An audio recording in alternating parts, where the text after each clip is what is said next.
Well, Wednesday is going to be a huge game or a huge day for the club of Manchester United as we return back into action to play against FC20. Welcome to this channel, which goes by the names of United Matters channel. Hope you guys are really having fun and hope everything is really going on as planned. 25th September, that's when the game of football is really going to be going down at Old Trafford at 22 hours. And you know how we do it, match day live, and then we'll come in through with what we call the big match reaction after the game of football. Manchester United comes into this game of football after drawing to Crystal Palace on Saturday 0-0 in a game where they really went ahead to obviously create marathon chances, but they never went ahead obviously that ball cross the line. That was really very bad for the club of Manchester United. You know, creating the chances and don't really see to it that you obviously make them count is really bad. And for FC20,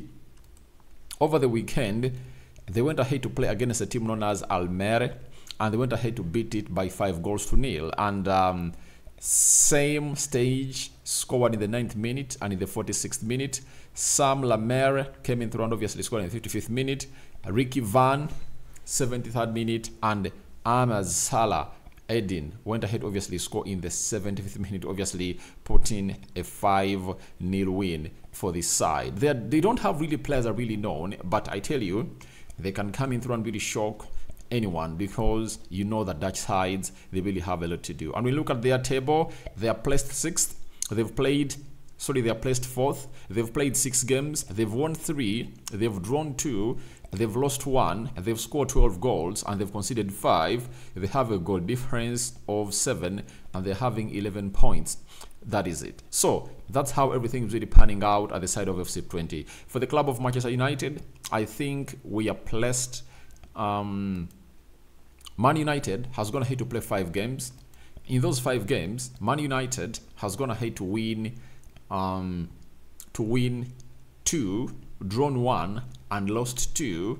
And as it stands, when you're looking at the Premier League table, Man United is 11th. That's how the Premier League table is really looking. So we are heading to this game of football with some good news of players like Victor Lindelof returning, right? Then we are also having some good news of players like Mason Mount, who was on the bench. Rasmus Hojlund came in and really played a minute. Terrell Malacia, I don't think that he's ready, but he took part in the warm-up with the club of Manchester United towards the game of Crystal Palace at Carrington. Then the other players that are totally out. Lenny Yoro is out. Luke Shaw out. Who else is really out? I think those are the injuries that we're really having. Most of the players have gone ahead to return, and they're really doing a very huge job at the club of Manchester, because Victor Lindelof is back, and good obviously Suit obviously gets back into the mix. Now, when you look at FC20, they don't have 2 players that are really out, and one is known as Yunus Tah. He's an attacking midfielder who has a broken labia, and Michael Sadlek, who is having a laceration injury in there for you. Now, FC20 is a team that Erik ten Hag has ever gone ahead to obviously work with. You understand? And when you look at the Wikipedia of Erik ten Hag, he was one of those people, and he was one of those managers that went ahead to obviously see himself really do the needful. And he was at FC20 as an assistant manager with he's called McLaren. What was his name? McLaren. Is it Steve McLaren? Yeah, Steve McLaren. And he was really there, and he worked with them for some time. But what makes FC20 one of those teams that he really has a very huge attachment to? He was a centre back and he played for FC20 in 1996 in 1989 to 1990. He made 14 appearances for FC20. He returned to FC20 in 1992 to 1994. He played 45 games, and he completed his career at FC20 in 1996 to 2002 when he played 162 matches as a player.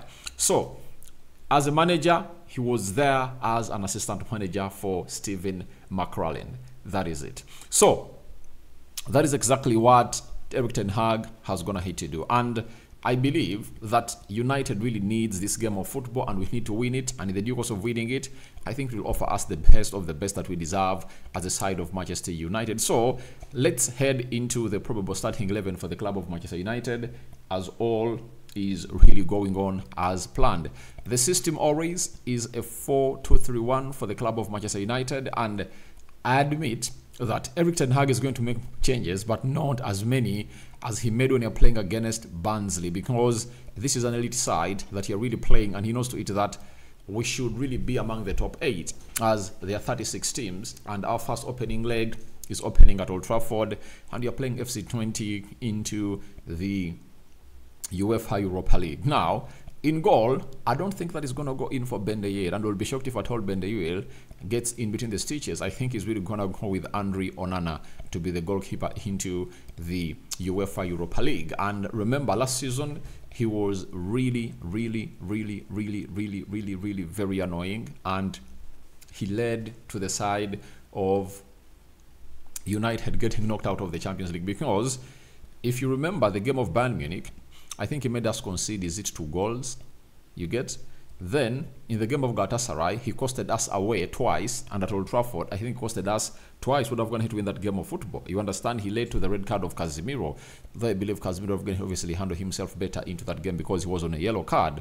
So, this time around, he has gone to start off the season on a high, and we all anticipated that he is really doing great. Very good double save in the middle of the week, and everyone was going to give him his flowers as Casemiro. On the right back, I think it's going to be Mazraoui to play into that position, because he has to go strong. The manager has to go strong, and the good thing is that even if he goes strong, even the opponent you are playing onto Sunday is also going to be, is it Sunday or Saturday, one of those days, he's also going to be playing into what we call the UEFA Europa League, that is Spurs, and we know to it that they are not going to be resting. So on the left, I know it's really going to be Diego Dallo.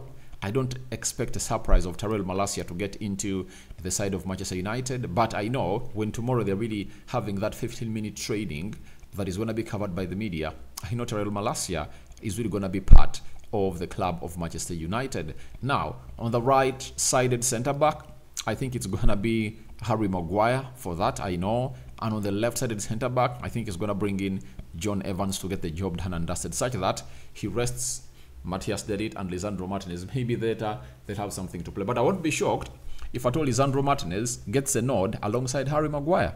You get? But I know Harry Maguire is really going to be in contention to start. But remember also Victor Lindelof is really back, and he's also going to be pushing to be on the bench. And the bench of Manchester United is really now very competitive too. That's what the level of football, that's what shows that the team is going to obviously take another stage into the game of football. Because when you look at that bench is supposed to be having, I think, 8 players, and when you look at the defenders, they're really not going to be involved in the starting 11 if at all. The probable is like this. That means Lindelof, Matthias De Ligt, and Lisandro Martinez are going to be on the bench. That means you're going to be left with just 5 spots. And now, who is going to be among those players to obviously make the bench? So now, making it to the bench of Manchester United is really going to be highly and hugely competitive. Now, let's go to the midfield. I think he's really going to bring in Manuel Ugarte to play as a CDM, as he played off the bench in the game of Crystal Palace over the weekend. That's all known. And then, I think in the double pivot is going to be played with Casemiro, because that's how they played when United was featuring against a side called Barnsley. So we wait to see how this double pivot is really going to do, but they did a very wonderful job when you're playing against that side. Now, central attacking midfield, I know it's going to be Bruno Fernandes. He's really going to bring him up to play. That's no doubt about him, because it's a huge game, and he believes that Bruno Fernandes has to obviously lead the team into this encounter. I think if Mason Mount had gone ahead obviously getting some minutes in the game of Crystal Palace, would have been one of those people to come in through to put in the required shift altogether. But as I speak, I don't see him really doing the needful. So I see Bruno Fernandes being played as the central attacking midfielder for the club of Manchester United. And on the right wing, I think it's going to be Anthony starting, as Amad Diallo is going to be rested. But I won't be shocked if at all Amad Diallo starts. But I see Anthony coming off. I see Anthony starting and Amad Diallo coming off the bench. On the left, I see Marcus Rashford starting because he played off the bench. And for Marcus Rashford is a special case for Erik ten Hag because he knew to it that his team is really going to struggle away, and Marcus Rashford might look a very bad player on the evening on Saturday, and was like, I'll bring him off the bench. And he knows to it that he's really going to be thriving well when Man United is going to be taking on the side of FC20, and Manchester United will obviously have an edge. And I think Marcus Rashford is going to be some of those players that are really going to be on target on Wednesday, because we know to it that he is really good and he can do what we call the due diligence into that game. Leading the line, Rasmus Hojlund and Joshua Zirkzee. With Rasmus Hojlund playing in, were they 20 minutes? I think he's really going to be brought in to really lead that line. And that is my probable starting 11 for the club of Manchester United. Now, how many changes do I expect Ten Hag to make? Maguire for Delete, Evans for Lisandro Martinez, Ugarte for Eriksson, Casemiro for Kobe Mainoo, Anthony for Amadi Diallo, Rashford for Garnacho, and Rasmus Hojlund for Joshua Zirkzee. Will be 7 changes, but those 7 changes might even change because Ten Hag might say, I'm going to play Rasmus Hojlund off the bench and I'm going to start Alejandro Garnacho, and Marcus Rashford is going to be leading the line. And with him bringing him on to replace Joshua Zirkzee when you're playing against a team called Crystal Palace, I think still in his mind that Rashford can be a striker, something that I really believe it's not really okay for me. I believe Rashford should be played as a wide forward, and with us having 2 centre forwards, why should we risk a player who has going to obviously perform in his best games as a left forward and then play him as a centre forward? That was really naive of Erik ten Hag, and I came out and really called it out. So that is my probable starting 11 for the club of Manchester United, and I believe it can really do the best of the best. Now let's go to what we call the match stats, right? 1. This is the first ever meeting between Man United and FC20. Man United have lost just 1 of their 9 home games against Dutch sides in all competitions, 7 wins and 1 draw, going down to 1 against Ajax in the UEFA Europa League in February 2012. So we've gone ahead to have a very huge pedigree over these sides, but we are meeting for the very, very first time into this encounter. Then, secondly, FC20 have won just 1 of their 13 meetings with English opponents in all competitions, 5 draws, 7 losses, though it was in their most recent such match against Fulham, so that is it. Then, fourthly, having lost their first 2 home games in UEFA Europa League in 2012, Man United have since lost just 1 of their 24 such games in the competition, with 18 wins and 5 draws. So the pedigree is really high. Fourthly, FC20 are winless in their last 7 UEFA Europa League games, 4 draws and 3 losses. With this, their first appearance in the competition since 2012-2013 campaign. So they haven't gone ahead to win. That is really a very huge boost for the club of Manchester United because they only have draws and losses. Now, lastly, since his debut in the competition in February 2018, Manchester United's Bruno Fernandes has been involved in more goals in the UEFA Europa League than any other player.